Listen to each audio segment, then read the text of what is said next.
Midi et quart. Plus tard, quoi.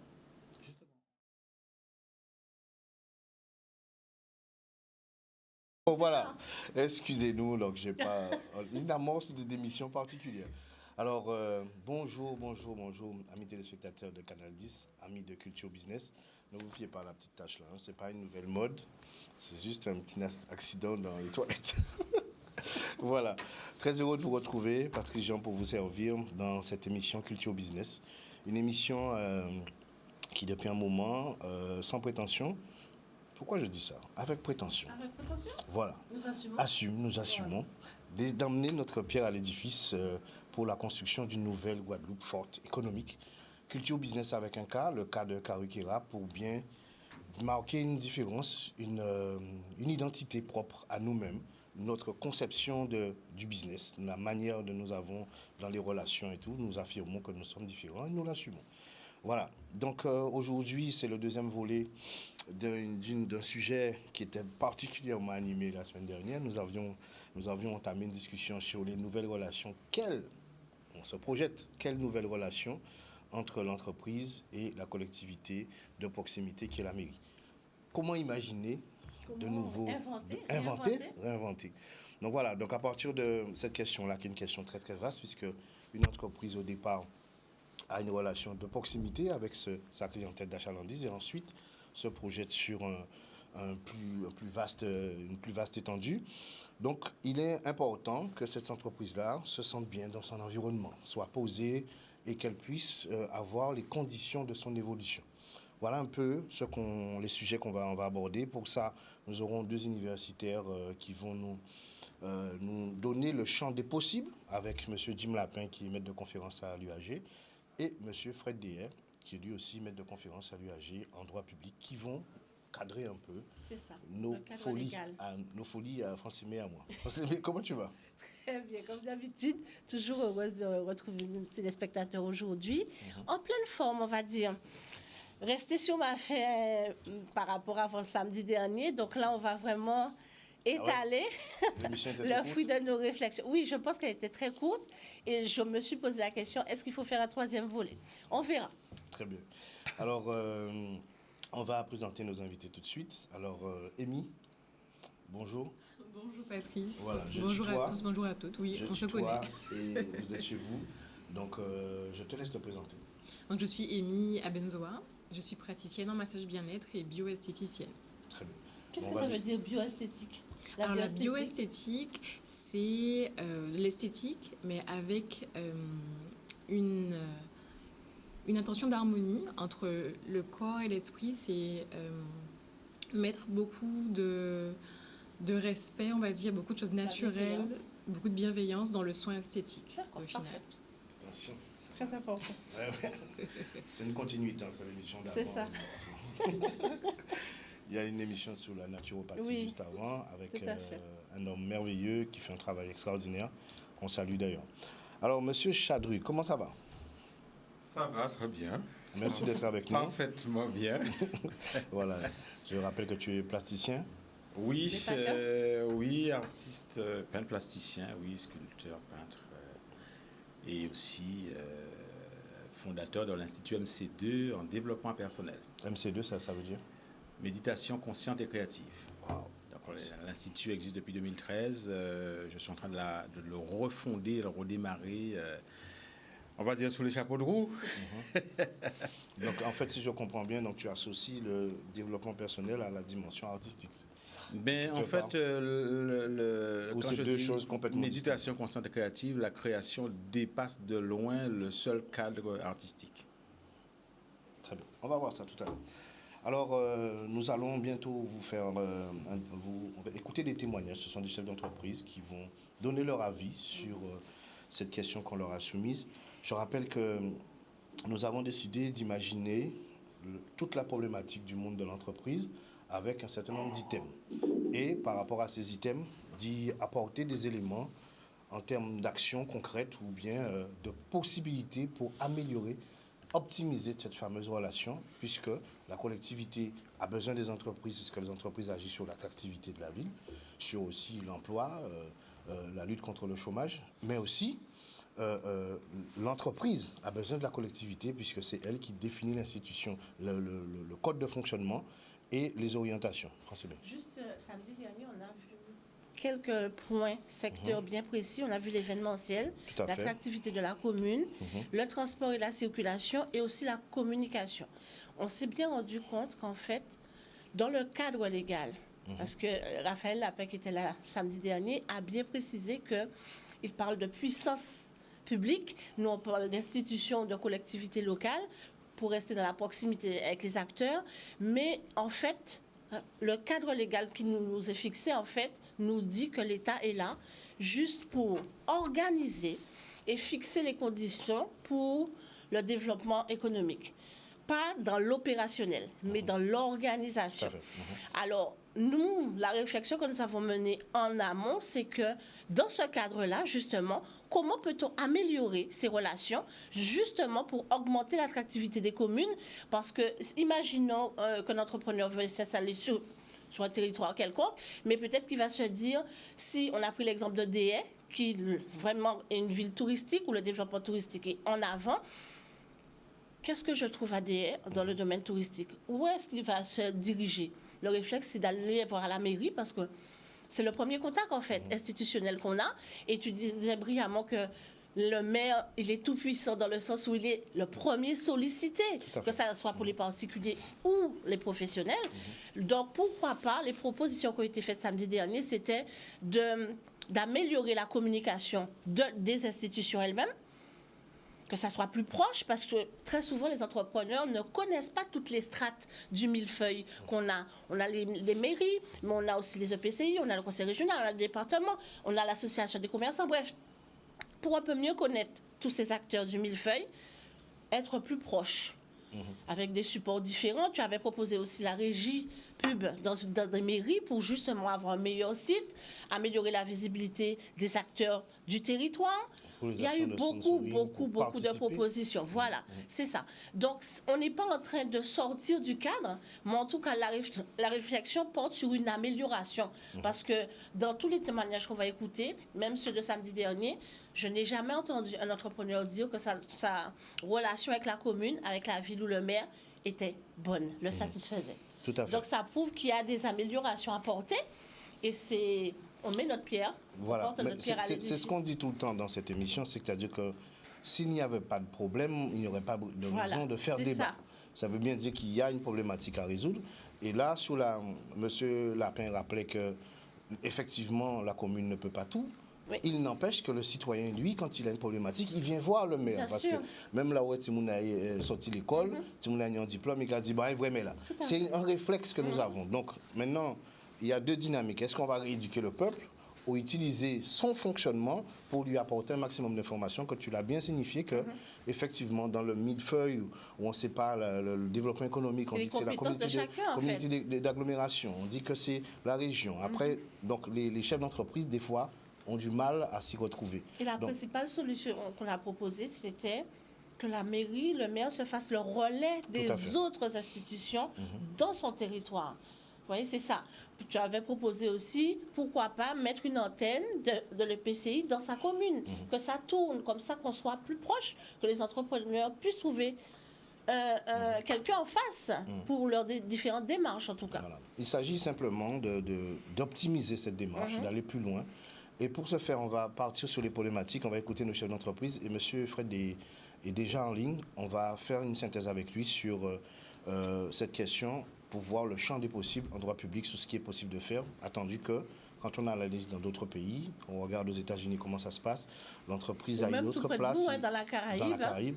L'entreprise a une autre place. On a parlé aussi de l'exemple des festivals qui sont organisés dans la Caraïbe, où il y a la force publique laisse volontiers la place à la force privée qui permet d'aller un peu plus loin, puisque faut partir du constat. Nos communes sont en grande difficulté et c'est le citoyen qui se trouve lésé. Donc il faut peut-être redéfinir la relation entre le secteur économique et la commune. On part du côté des enregistrements. La commune peut participer par plusieurs moyens. On peut demander à la commune de se manifester par plusieurs moyens. D'une manière matérielle, par exemple, mettre à la disposition peut-être une salle ou des bureaux, un accès pratique, parce qu'il n'y a pas vraiment de parking, il n'y a pas vraiment de local, peut-être demander un local. Et d'autre part, mettre en place une politique d'attractivité pour attirer les entreprises avec des zones franches, surtout mettre en place les zones franches pour pouvoir permettre aux petites entreprises qui démarrent dans la structure, qui démarrent dans la commune, de pouvoir s'épanouir ou se développer avec beaucoup plus de facilité et en réduisant un peu plus leurs charges. Un projet que la municipalité ou la communauté d'agglomération pourrait mettre en place dans les communes, ce serait par exemple d'identifier une problématique dans la ville, un sujet, ça peut être par exemple l'environnement, et puis demander aux entrepreneurs, quel que soit leur corps de métier, hein, ils peuvent être dans les services, ils peuvent être dans la vente de produits, voilà, en service ça peut être la communication, l'informatique, ils peuvent être dans différents métiers. Et puis, un certain nombre d'entre eux se mettent ensemble, donc créent un genre de groupe de travail, et puis proposent une solution par rapport à leurs connaissances, leurs compétences, pour aider la commune justement à résoudre cette problématique. Et puis derrière, la commune fait une communication bien sûr sur les médias de la ville, c'est sûr, mais bon, on ne peut pas rester que sur la ville. Elle peut derrière communiquer dans d'autres médias sur l'ensemble de la Guadeloupe, ce qui fait que ce projet va permettre de valoriser l'image des entrepreneurs, mais en plus valoriser l'image même de la ville. Donc pour moi, ce sera un projet gagnant-gagnant pour tout le monde. Voilà. Pour répondre à la thématique, partir se former, jeune ou moins jeune, est nécessaire puisque si on veut briller, eh bien, il faut aller chercher les meilleures formations. Donc, et quelquefois, il faut partir. Donc, ce n'est pas un frein plutôt au développement, mais au contraire, c'est acquérir de meilleures expériences pour pouvoir pratiquer son métier. Je crois que j'aurais apprécié avoir droit à des aides, quand je dis des aides, pas financières, mais des ressources humaines, des contacts, des personnes qui puissent m'aider à mettre en place des dispositifs pour le financement de projets au sein de l'entreprise, qu'ils me mettent en contact avec ces personnes-là et que la municipalité aussi valorise mon business en repérant ce dont il s'agit, qu'il nous propose de la publicité dans le magazine municipal, s'il y en a un, ou une newsletter. Voilà. Quand je parlais aussi de valoriser l'activité de l'entreprise, je pensais à, par exemple, proposer cette entreprise pour des prix qui seraient organisés dans le cadre de tel ou tel projet par l'Europe ou bien par le département ou par... voilà. Voilà. Retour après ces enregistrements, on a retenu la création ou une communication sur les zones franches, des apports sur des zones dédiées pour faire appel à ces entreprises. La problématique aussi d'intéresser l'entreprise, on en a discuté la semaine dernière, intéresser les entreprises à une problématique que rencontre la ville. En l'espèce, il nous a parlé de l'environnement. Donc là, on pourrait faire appel aux entrepreneurs et non les solliciter comme ça se fait très souvent, c'est-à-dire que la collectivité réfléchit, elle, ensuite fait un appel à projet et intègre l'entreprise, mais l'appel à projet, il est déjà cadré avec une orientation. Donc l'idée, c'est peut-être de faire l'inverse, de pouvoir proposer une réflexion commune. Vous pouvez intervenir si vous avez des réflexions là-dessus, et de manière à mieux approcher la problématique et solutionner. Il a parlé justement de gagnant-gagnant sur cette question-là. Et ensuite, proposer la publicité des magazines. Ça, on a discuté aussi. On en a parlé aussi, de permettre à ces entreprises d'avoir de la visibilité. On va partir du côté du téléphone tout de suite avec Fred. Fred, bonjour. Bonjour. Qu'est-ce que vous faites?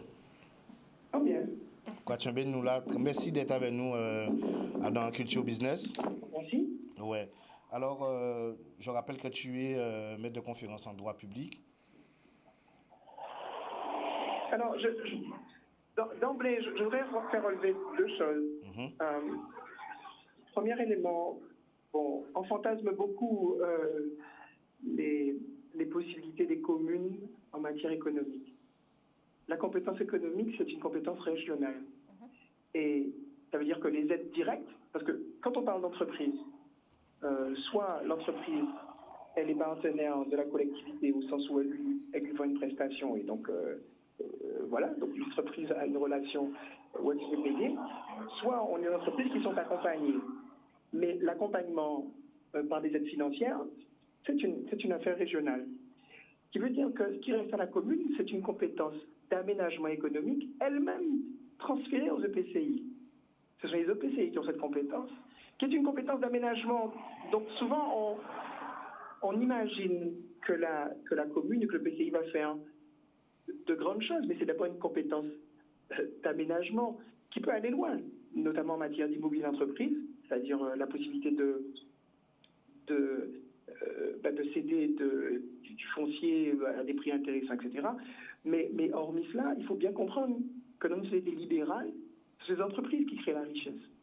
Et donc, la compétence économique, elle est réduite, elle est, ainsi que ça a été indiqué, principalement, c'est l'État et la région, comme je viens de le préciser, mais que la commune a une compétence, le PCI, c'est-à-dire l'établissement public de coopération intercommunale, a une compétence d'aménagement, mais c'est pas comme si elle allait aider une entreprise au sens où elle allait lui donner des subventions ou des moyens supplémentaires pour participer à la distribution, à la production, voilà. C'est pourquoi, dans les enregistrements qu'on vient d'entendre, il y a principalement, si on regarde bien, des aides à la communication. C'est-à-dire faire savoir que le territoire est bien organisé, il est attractif, participer au magazine municipal, participer à la présentation des grands projets. Mais oui, mais ça c'est de la com, c'est pas ça qui paie un salaire. C'est-à-dire que c'est une compétence qui demeure réduite et qui est toujours fantasmée pendant les campagnes parce qu'on imagine qu'il y a de grandes choses à faire de ce point de vue-là, alors que la compétence, elle est régionale et le résidu de compétences qui était resté aux communes en matière d'aménagement économique a été transféré aux EPCI. Maintenant, si on entre dans des questions plus concrètes, comme par exemple le tourisme, là aussi c'est une compétence transférée. Hein. Alors, transférée avec retard dans certains EPCI, etc. Mais la compétence, en réalité, c'est une compétence qui est transférée aux EPCI.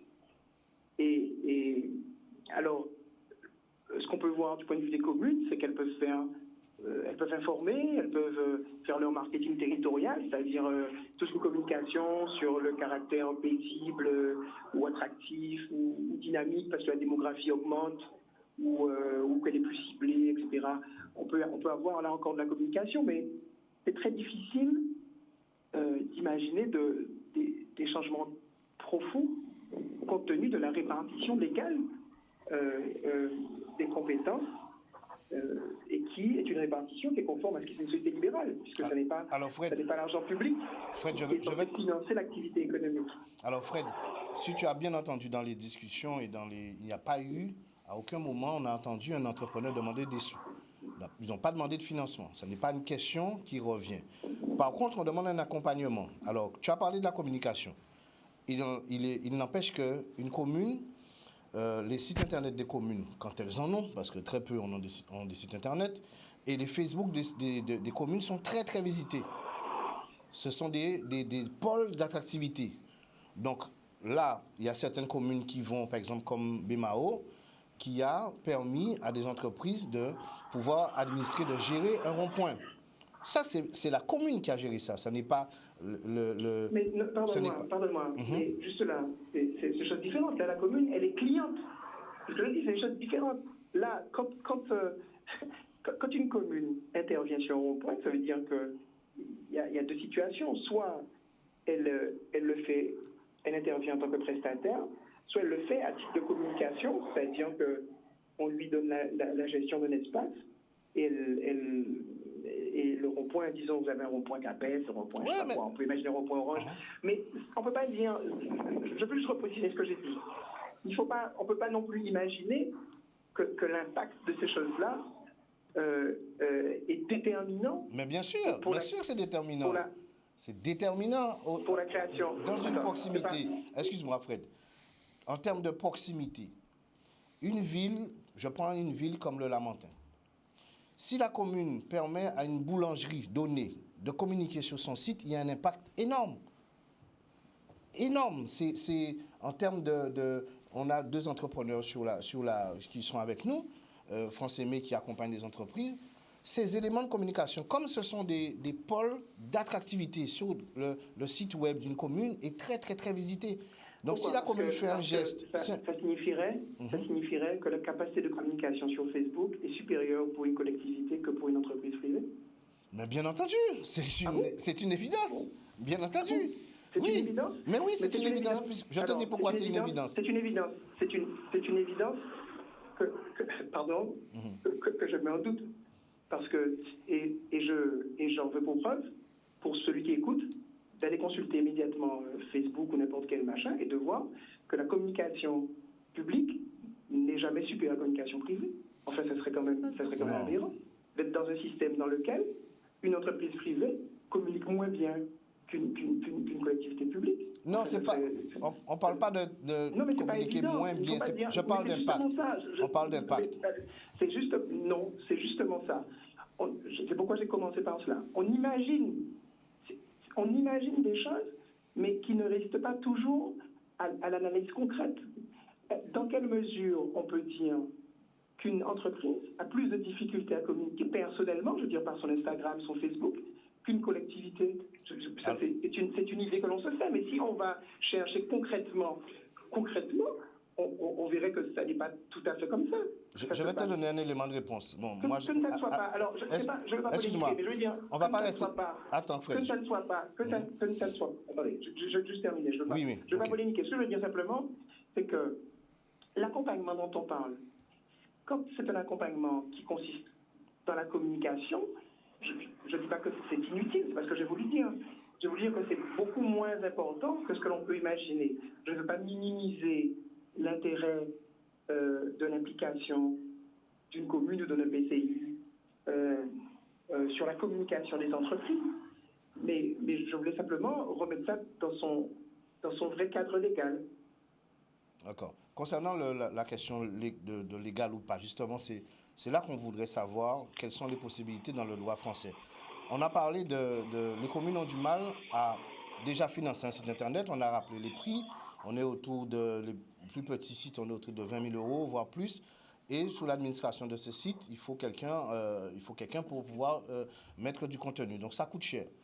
Alors que c'est un prix, voilà.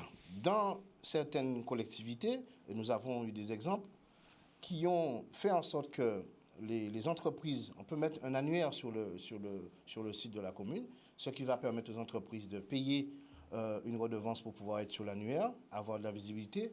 Et il peut y avoir aussi de la e-pub sur les sites. Mais malheureusement, on se rend compte que certaines communes n'utilisent pas ces options-là et on ne voit pas, en fait, et le citoyen, lui, n'a pas de service. Voilà, donc c'est ces questions-là. Ensuite, pour compléter, avant de te donner la parole, aussi sur les manifestations événementielles. Il y a un ensemble de manifestations qui sont payées en pratiquement totalité par les collectivités, qui ont déjà de grosses difficultés. Et pourtant, quand on voit, par exemple, dans la Caraïbe, comme des exemples donnés France Aimé, les grands festivals sont organisés avec les privés. C'est la force privée qui intervient à travers des montages. Maintenant, c'est à toi de nous dire quelle est la limite dans le droit français, mais ça se fait ailleurs. Nous avons on va parler du Festival de la Dominique. La part du privé est énorme dans cette organisation. Alors que nous, en Guadeloupe, on organise le carnaval, c'est les communes qui payent.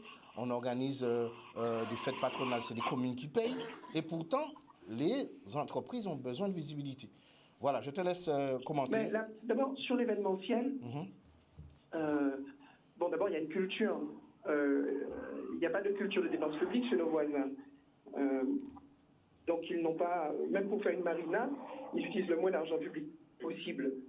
C'est pas tellement la culture française en général et guadeloupéenne ensuite. Ça, c'est le premier élément. Alors, cet élément de culture conditionne également l'action politique. Parce que chez nous, la collectivité va chercher à tirer le plus de profit de l'organisation d'un événement. Alors qu'elle pourrait, au lieu de se positionner en concurrent des opérateurs qui sont censés organiser, elle pourrait simplement, c'est ce que tu dis, les accompagner. Tout à fait. C'est-à-dire que les plus grands organisateurs de concerts chez nous, ce sont les collectivités publiques. Alors qu'elles pourraient réfléchir différemment et aider des producteurs à être de grands producteurs. Voilà un exemple concret. Mais c'est culturel. C'est-à-dire que le politique, lui, il va chercher à dire, j'ai organisé le festival, voilà, je ne vais pas citer des personnes en particulier, mais la région a un festival, un festival. Alors qu'ailleurs, on dit, non, le festival, il s'appelle Henken, il s'appelle, JCEC, il s'appelle autre chose. Et que c'est pas choquant pour le politique d'accompagner ça. Tandis que chez nous, tout de suite, le politique, il va dire, oui, mais c'est moi qui fais, mettez mon logo, en gros, mais c'est une approche culturelle différente. Donc, c'est pas une question de droit, c'est une approche culturelle. Oui, parce qu'il est toujours possible, plutôt que d'organiser un festival au nom de la collectivité, de permettre à une autre personne de l'organiser avec les moyens possibles. Mais ce n'est pas du tout notre culture. Notre culture, elle est plutôt de tirer la couverture à soi parce que ça rentre dans un marketing politique. Donc il n'y a rien qui empêche de faire, de faire comme ailleurs. Et le troisième élément que je vais ajouter, c'est que chez nous, la compétence sur l'événementiel, elle est diluée. C'est-à-dire que, au-dessus de la compétence culturelle qui appartient à toutes les collectivités territoriales, la commune peut organiser, la région peut organiser, le département peut organiser. Donc du coup, et les EPCI organisent. Donc vous avez une dilution de la compétence qui fait qu'au lieu d'avoir un seul gros festival comme à Sainte-Lucie ou à Barbade ou en Jamaïque, vous aurez etc. de concerts à chaque fête de commune, etc. de petits festivals. Voilà. Alors qu'ailleurs, la compétence n'étant pas diluée, on a à Sainte-Lucie, on a un gros festival. À Dominique, on a un gros. Alors que chez nous, chaque fête de commune donne lieu à un petit festival. Monsieur D, juste une question. Pensez-vous, parce qu'on a fait un constat, c'est que les entreprises qui sont sur les territoires communaux n'ont pas la connaissance justement des répartitions des compétences, comme vous le disiez si bien, entre les EPCI, le conseil régional, chef de file au niveau économique ou le département. Alors, quelle solution pouvez-vous proposer, parce qu'on a une situation qui est face à nous?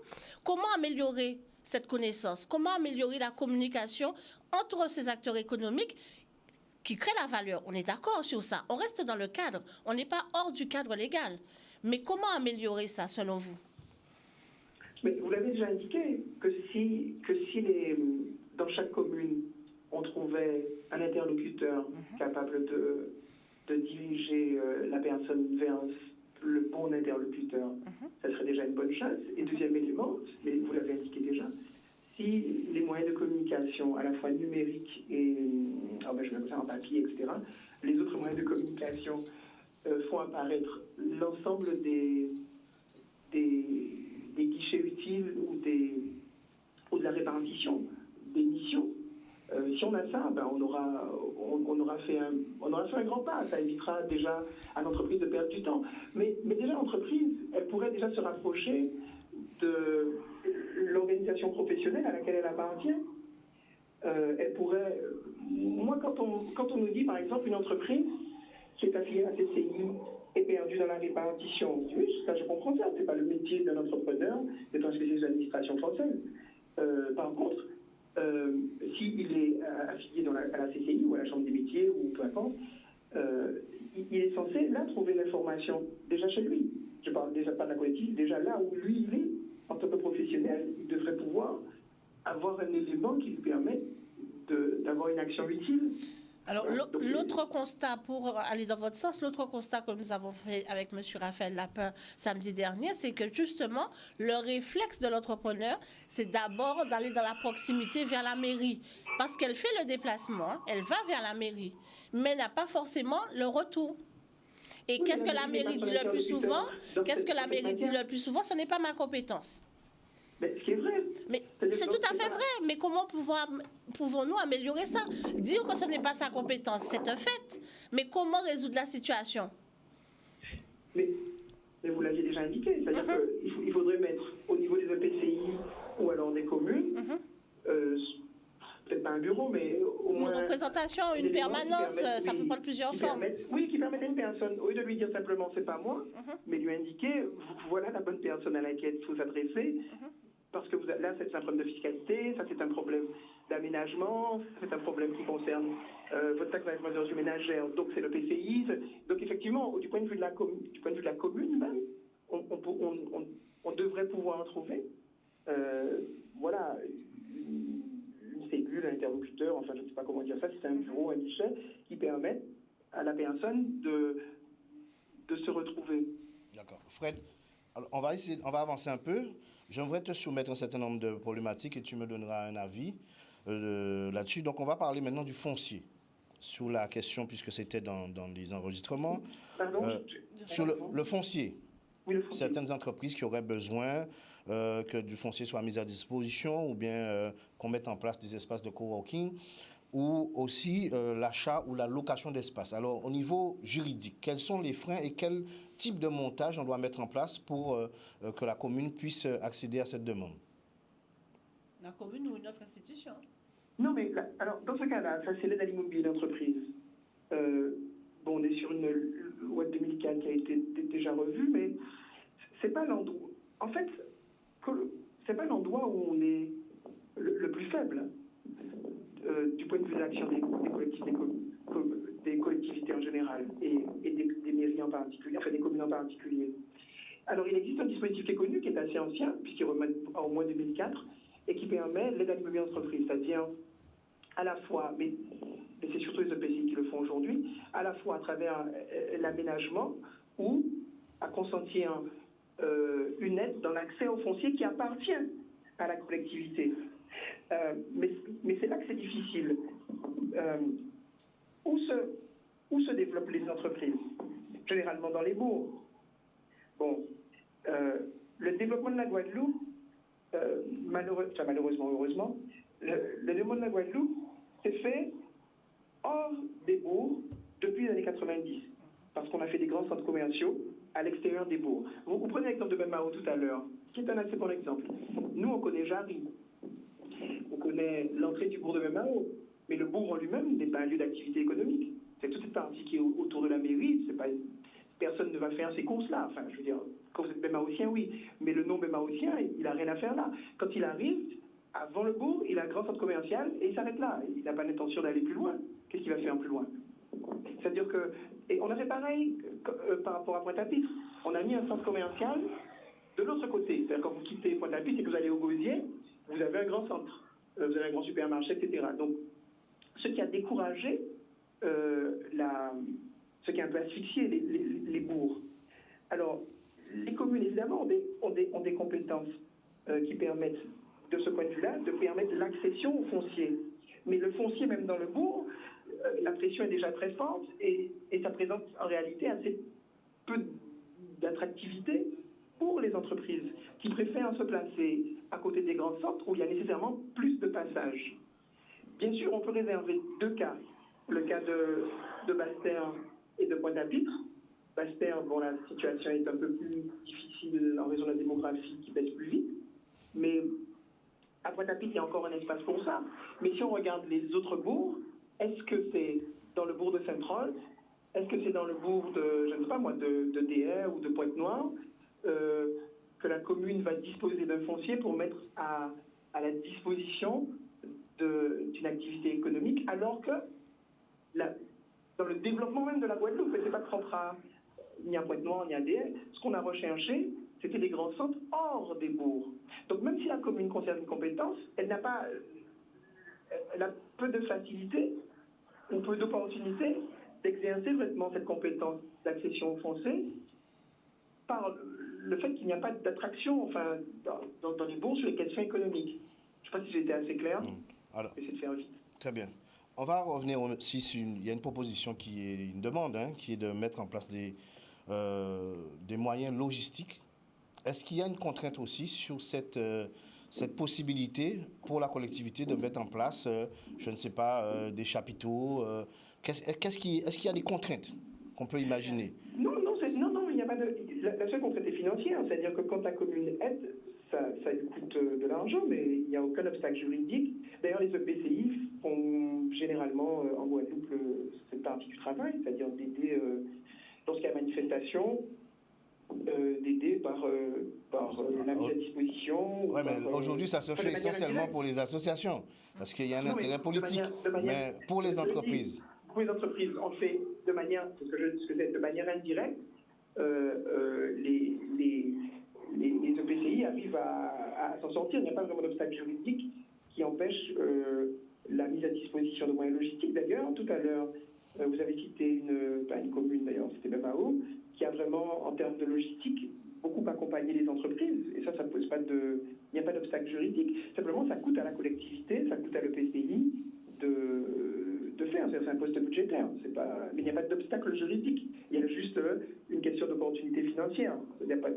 D'accord. Alors, Fred, ma dernière question. Alors, on a eu une demande aussi qui concernait la question de la programmation et de la projection sur un territoire donné. Je m'explique. Il y a une problématique au niveau environnemental ou de la circulation ou je ne sais quoi dans une ville. Les entrepreneurs auraient aimé être sollicités en amont dans le cadre de la réflexion et non en aval, justement, quand la problématique a déjà été orientée et ensuite il y a un appel à projet qui est fait.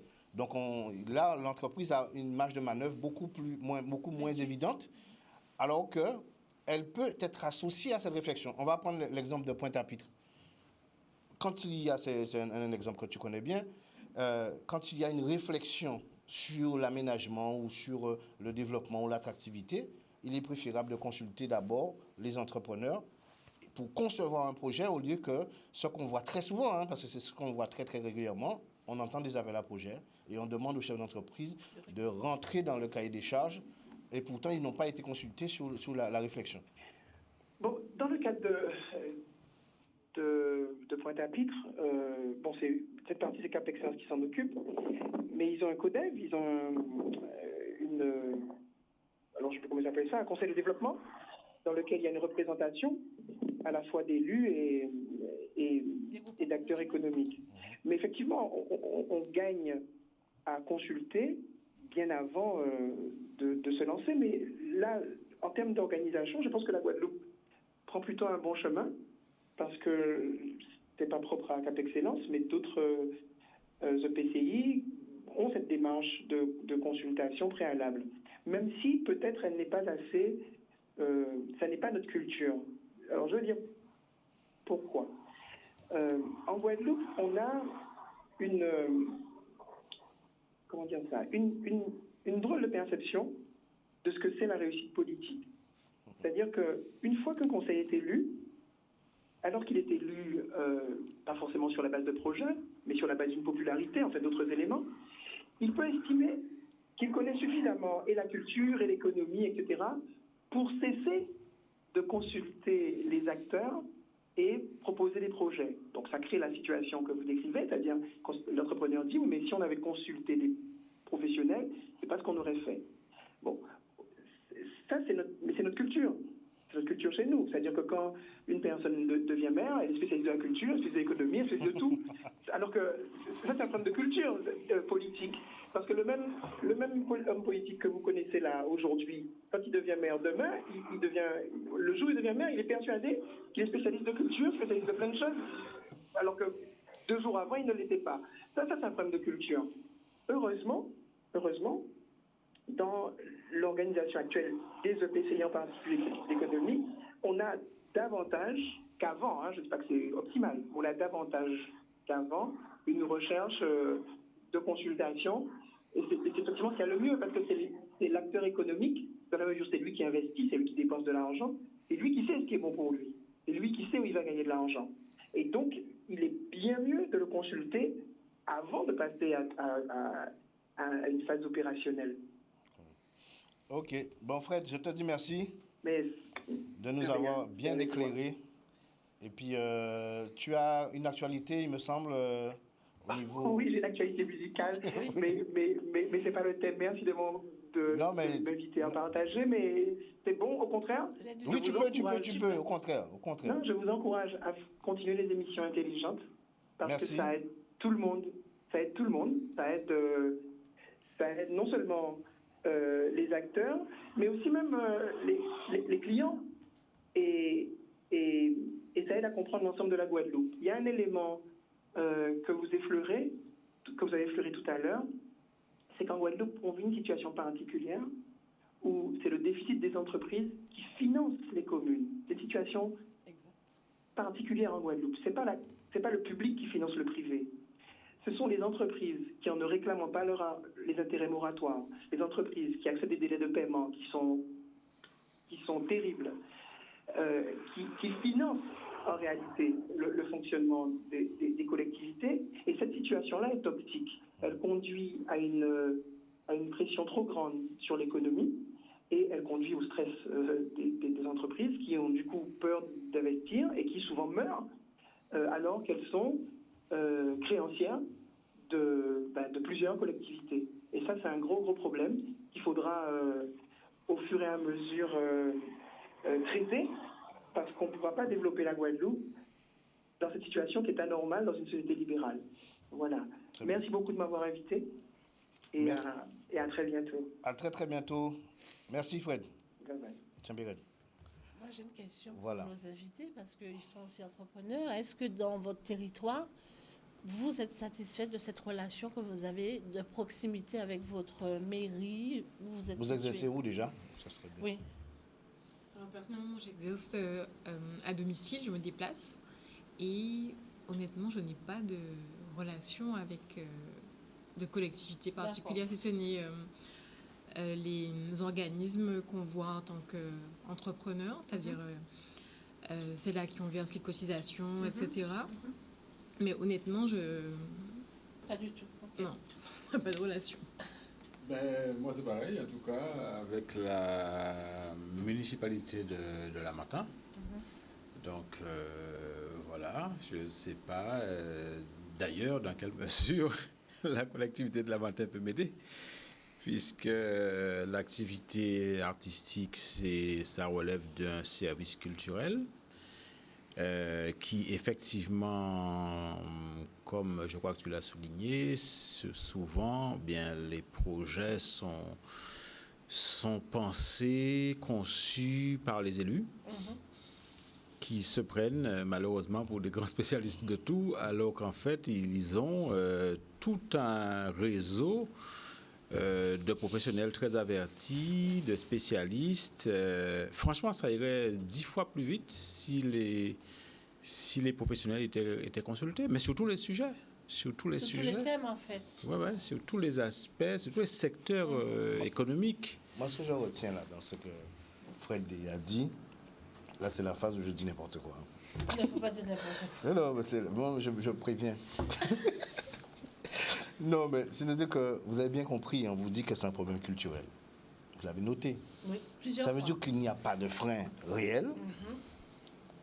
Vous êtes témoin, vous, téléspectateurs. Il n'y a pas de frein réel à ce que la force privée investisse le champ d'action. On a pris l'exemple des fêtes de quartier. Des quartiers se retrouvent où il y avait des fêtes avant, il n'y a pas de lien social. Il y a des entreprises dans les quartiers. Pourquoi on ne les consulte pas pour leur permettre d'organiser un certain nombre de choses? Voilà. On a parlé des outils de communication. Il n'y a pas de frein. Pourquoi ça ne se fait pas? Parce qu'on nous dit que c'est culturel. Ce n'est pas culturel. C'est-à-dire quoi? Entre guillemets, ça c'est ma traduction. C'est qu'on a l'impression que le maire doit tout contrôler. On veut tout contrôler. Donc, si c'est l'entreprise Canal 10 qui fait une manifestation, donc on va voir Canal 10, on ne verra pas que c'est le maire.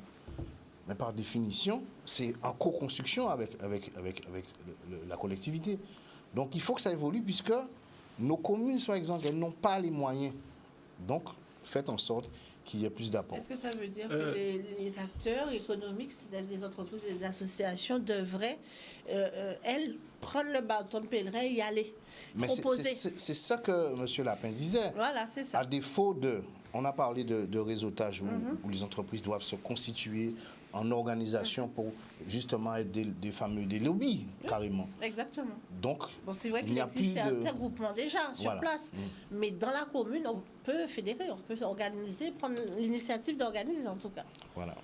Mais il y a aussi une chose de culturelle que Fred a bien relevé, aussi, enfin qui est en train de devenir culturelle, c'est le retard exorbitant dans les paiements des factures et autres mandats, puisque en réalité, effectivement, comme il dit, c'est dramatique qu'il y ait des entreprises qui sont obligées de fermer, alors qu'ils ont peut-être 500 000 euros de créances là, qui dorment. Mais de différentes collectivités, pas seulement de la commune. Ils sont obligés de fermer alors qu'en fait, ils ont des créances. Sauf que c'est en train de devenir culturel que le fameux 60 jours fin de mois ou 30 jours fin de mois, se transforme en 1 an, 2 ans. C'est un folklore. C'est un folklore. Alors, est-ce qu'il y a, là maintenant on est un peu à charge contre les collectivités, est-ce qu'il y a des recours juridiques possibles? Ce serait une belle question à poser aussi pour éviter. Alors, moi, petite anecdote, j'ai dû passer une fois par une société de recouvrement contre une collectivité. Parce qu'il y a eu près d'une année de retard. C'est énorme. Alors, je n'encourage pas toutes les entreprises à faire ça. Mais s'il faut fermer alors qu'on a déjà 4 ans, 5 ans, 10 ans, 20 ans d'existence, qu'on a 400, 500 000 euros de créances à terre et qu'on est obligé de fermer, je dis que là, on est carrément en train de suicider une économie. Alors, nous, à Culture Business, on va faire une proposition. On va demander aux communes de faire un livre blanc ou un document, qui sera un document cadre avec le chef d'entreprise, et en ce qui concerne toutes ces problématiques qu'il y ait sur un seul livret, même s'il y a des compétences diverses qui se croisent, mais le document est là. Vous avez votre document, vous arrivez, vous êtes jeune chef d'entreprise, on vous dit, tenez, là vous savez que pour vos déchets, c'est aller là, pour ça, c'est ça, pour si vous voulez participer sur le site de la ville, c'est ça, si vous voulez faire ça, c'est ça. Et là, vous avez un document. Ça se fait à la réunion. Ça centraliserait un peu les informations. Voilà. On va donner la parole à Miss Amy, qui va nous parler de son activité. Et présente-nous un peu qui tu es et cette activité que tu fais. Depuis combien d'années tu exerces? Alors, en Guadeloupe, j'exerce depuis 2015. D'accord. Depuis 2015. Et ce que je propose, c'est aux particuliers, aux entreprises et même à certains acteurs comme les gîtes, les hôtels, de proposer à leurs clients des services. Donc, je me déplace. Et je propose des prestations de bien-être. Donc, massage bien-être, soins esthétiques aussi. Et donne les images, s'il te plaît. On continue. D'accord. Et je fais ça... donc, je disais que je faisais à domicile. Ça m'arrive aussi de travailler avec des prestataires qui me sous-louent leur local. Par exemple, quand je veux proposer un événement bien-être, quand je veux proposer des ateliers aussi, parce que je propose aussi des ateliers pour apprendre à se masser, pour apprendre à masser bébé ou à masser son partenaire. Donc, ça m'arrive aussi de travailler avec des partenaires. Mais ce que je mets surtout en avant, c'est pouvoir se faire masser chez soi et avoir la possibilité de profiter d'un soin d'une qualité spa à la maison. Ça, c'est surtout mon cheval de bataille, entre guillemets. Voilà. D'où te vient cette passion pour le massage et cette orientation? Au niveau des études, tu as fait quel cursus? Alors moi, j'avais un cursus très très classique, très universitaire. Je suis partie pour être prof d'anglais. D'accord. Et arrivée là-bas, c'était la grande désillusion. Donc je suis allée vers ce qui me plaisait, tout ce qui était Quand nature. tu dis là-bas, c'était où? Arrivée en Hexagone. D'accord. Donc je suis allée vers ce qui me plaisait, sur tout ce qui est nature. Et dans ma famille, on est beaucoup dans le service. Ma mère, par exemple, est infirmière libérale. Donc j'ai toujours vu ma mère aller chez les gens pour faire les soins, On est beaucoup dans le soin, l'accompagnement. Donc, dans la famille, c'est... oui. Et ensuite, j'ai appris que ma grand-mère paternelle était une frotteuse. D'accord. Donc, c'était déjà Dans les plus ou gènes. moins prédestiné aussi pour moi. D'accord. Voilà. En matière concernant ta structure, son développement, quels sont tes grands projets? Comment tu imagines l'avenir? Alors, c'est vrai que j'ai été beaucoup interpellée par le sujet. Je ne savais pas ce dont on allait parler aujourd'hui. Mais par exemple, quand j'ai monté ma structure, j'étais pas informée.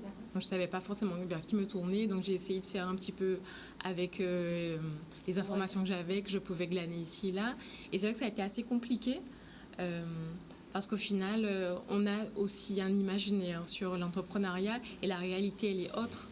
Donc, c'est difficile des fois d'avoir les bons interlocuteurs. C'est maintenant que j'arrive à avoir, comment dire, je cherche par exemple des cabinets pour conseils pour m'aider à faire ci, ça. Ça, c'est l'angle business. Voilà. Donc, vraiment dans le côté structure, parce qu'en fait, ça aura un impact en fait, sur notre activité. C'est-à-dire que tout le temps que je vais passer à gérer l'administratif, c'est tout le temps que je ne pourrais pas masser, en fait, pas prendre de prestations. Donc, quand la partie structure est quand même pénible et contraignante, et ben, ça va avoir un impact sur notre activité. On pourra pas... Au final, plus c'est difficile de gérer le cadre, et moins je travaille, et moins j'amène de sous, et moins je peux gérer en fait mon tu as choisi cette orientation à domicile ou c'est faute de local où tu préfères aller vers les gens? C'est assez intéressant, je trouve, parce que je trouve qu'on a deux façons différentes en Hexagone et en Guadeloupe de voir le domicile. C'est-à-dire qu'en Hexagone, c'est vraiment c'est une pratique et on voit ça vraiment comme quelque chose de particulier, un service en plus. Et souvent ici, on me faisait la remarque, est-ce que c'est parce que tu n'as pas encore les moyens de... Est-ce que c'est à défaut? Et c'est vraiment un service. C'est une vraie prestation. Aller chez les gens, c'est une vraie prestation. C'est ton modèle économique, c'est comme ça que tu fonctionnes. Parce que même quand on vient se faire masser, à la fin du massage, par moment, on n'a pas envie de prendre la voiture, on n'a pas envie de se déplacer. Donc c'est une vraie prestation, c'est pas à défaut de.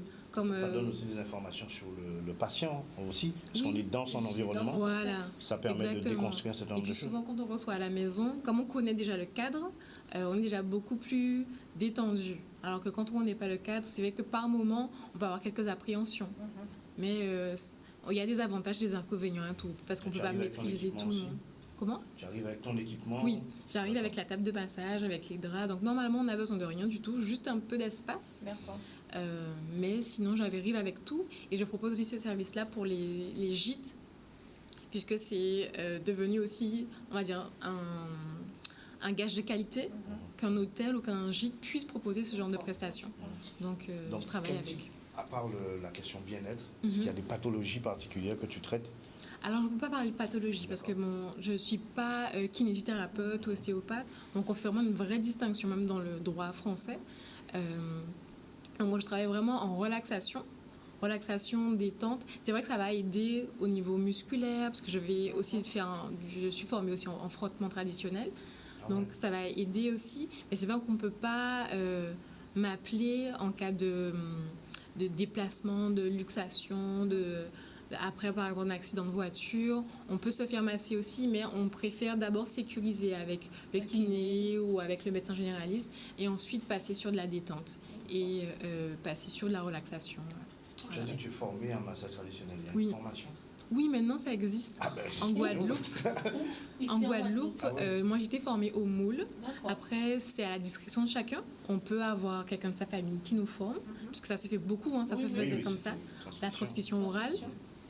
Et c'est, je ne sais pas si tu peux donner de nom, j'imagine, Colibri Formation au moule, qui propose des formations en frottement traditionnel.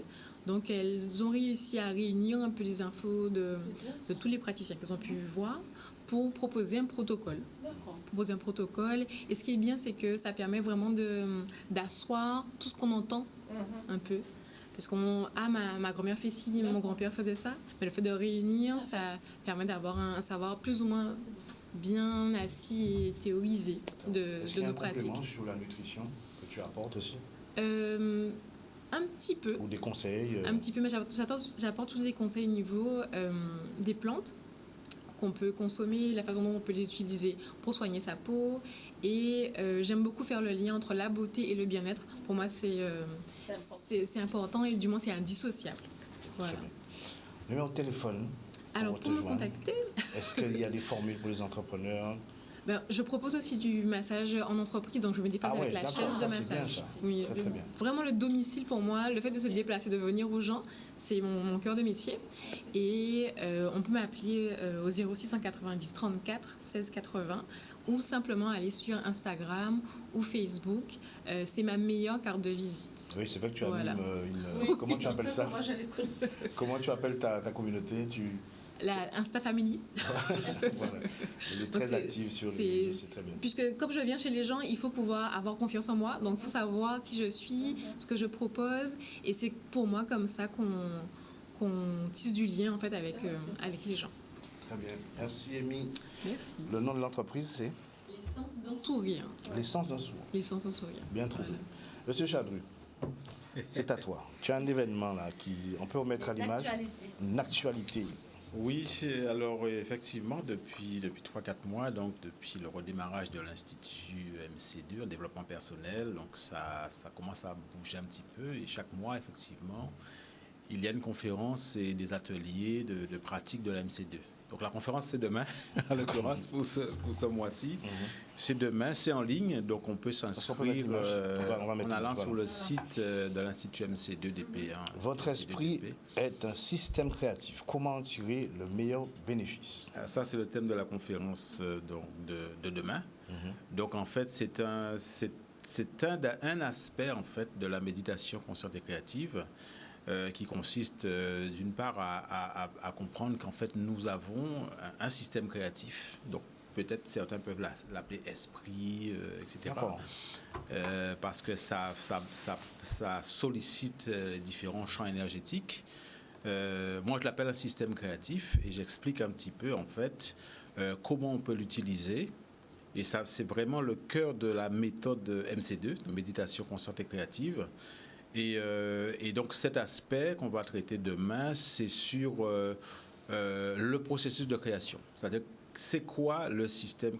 Pourquoi je dis que l'esprit est un système créatif? Donc je le redéfinis et ensuite j'explique le processus de création, toute l'évolution du processus de création, les différentes étapes, etc. Et ensuite, comment on peut utiliser cet outil-là pour cesser de vivre des moments pénibles, des échecs, des drames, des souffrances, des maladies, etc. Et comment, contrepartie, arriver à sauter. C'est comme si on passe d'un sens à l'autre de la circulation, quoi. C'est-à-dire, voilà. Et donc, on fait un demi-tour. Épanouissement à partir du moment que la création. Voilà. Alors, c'est sûr, la MC2 agit sur l'être, sur l'avoir et sur l'agir, en fait. Donc, il y a vraiment l'épanouissement personnel, le bien-être.